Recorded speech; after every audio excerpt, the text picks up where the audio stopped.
Bonjour à tous et à tous mes petits padawans, là dans cette vidéo, qu'est-ce qu'on va vouloir faire?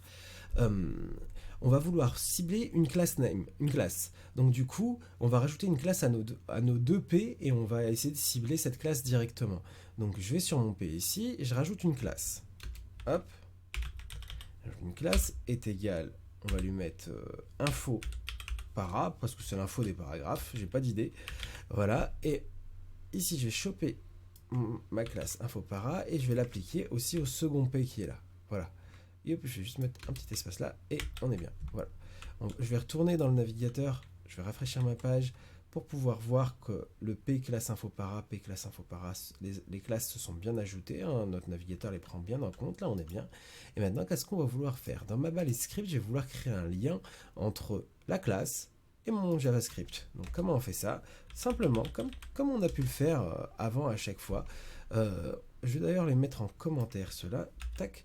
Comme on a pu le faire avant à chaque fois, je vais faire une const ici. Je vais l'appeler comme ma variable, comme tout à l'heure. Info para, et, comme ma classe, voilà. Et j'aurais pu modifier le nom, hein, d'accord? On aurait pu écrire poulet, comme j'ai déjà dit. On peut modifier ce nom-là. C'est pas obligatoire d'avoir le même nom ici. C'est juste pour être cohérent, je mets le même nom. Je mets un petit espace. Et ici, je lui dis, je veux lier un élément de mon document. Point. GetElément by className, je le lier par sa classe. Ok. Et du coup, je mets mes parenthèses. Toujours comme je disais tout à l'heure, les majuscules sont très importantes dans le nommage de vos fonctions. Si vous écrivez tout à la mano, il faut bien veiller à mettre une majuscule au E, au B, au C et au N. Voilà, c'est important. Juste le petit point d'alerte. Et là, ici, hop, je vais juste mettre info para. Je sauvegarde ça. Je vais rajouter quand même un console log, sinon on va rien voir. Je fais un petit console.log. Hop, je vais mieux m'asseoir moi. Je fais un petit console.log. Et à l'intérieur de mon console log, qu'est-ce que je vais vouloir mettre? Dans mon console log, donc je vais faire pareil, je vais mettre info para. Comme je vous disais, hein, je ne suis pas obligé d'écrire tout ça à chaque fois que je fais un console log. Mais moi, j'aime bien nommer mes console logs parce que quand je vais en avoir beaucoup, ça va me permettre de m'y retrouver facilement dans ma console, dans mon navigateur. Info para. Et je vais mettre info para. Je sauvegarde ça. Hop, je rafraîchis la page. Et là, comme vous pouvez le voir, j'ai info para, HTML collection.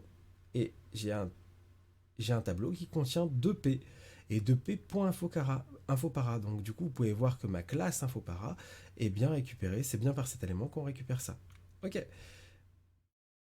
Pareil que pour la vidéo précédente, vous pouvez déployer, voir ce qui est contenu dans InnerHTML, etc., etc. Et là, ce que je vais vouloir faire, pareil, si je veux accéder à un des éléments, comme on l'a déjà fait dans la vidéo précédente, il suffit juste de mettre des petits crochets qui vont bien. On met nos petits crochets, 0, sauvegarder, ça m'atteint la case 0. On peut voir que je suis bien sur le premier avec mon lien et tout ça. Si je voulais atteindre le contenu, je fais un point innerHTML et j'atteins le contenu. Voilà. Et c'est déjà bien. c'est déjà bien. Là, on est vraiment bien.